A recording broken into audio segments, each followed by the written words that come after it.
Ilang tauhan ng isang ice plant sa Pasay ang nahirapang huminga matapos may tumagas na amonya kaninang umaga. Para po sa detalye, humingi tayo ng update mula kay Gerard de la Peña. Gerard, ano na ang sitwasyon dyan sa ngayon? Napigilan na ba ang leak?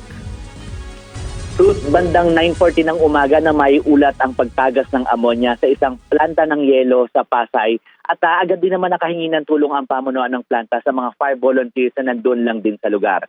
Kwento ng plant operations manager ng planta, nagkaroon daw kasi ng problema sa gasket ng isa sa mga tubo nila. Hindi kaagad ito naremedyohan at hindi nakayanan ng personnel ng planta ang amoy, kaya humingi na sila ng tulong sa mga bumbero para maisara ang valve at matigil ang pagdaloy ng amonya.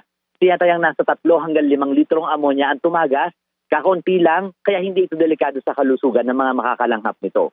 Isang personnel ng planta ang nagkaroon ng injury sa kanyang paa nang dahil sa pagtakbo papalabas ng planta. 4 naman ang naiulat na nahirapan sa paghinga pero agad naman nabigyan ng paunang lunas ang mga ito. High demand pa naman daw ngayon ng yelo dahil sa init ng panahon at hindi na rin daw nila napupunan ang lahat ng order. Mahina raw kasi ang tubig kaya kakaunti rin ang nagagawa nilang yelo.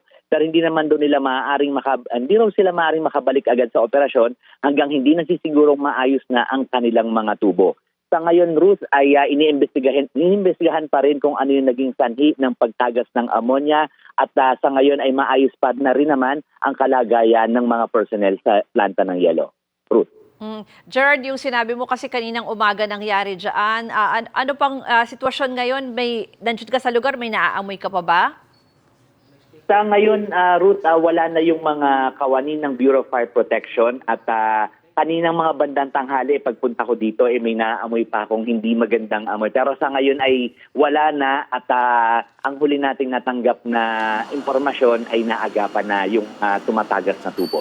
Ruth. Maraming salamat, Gerald de la Peña.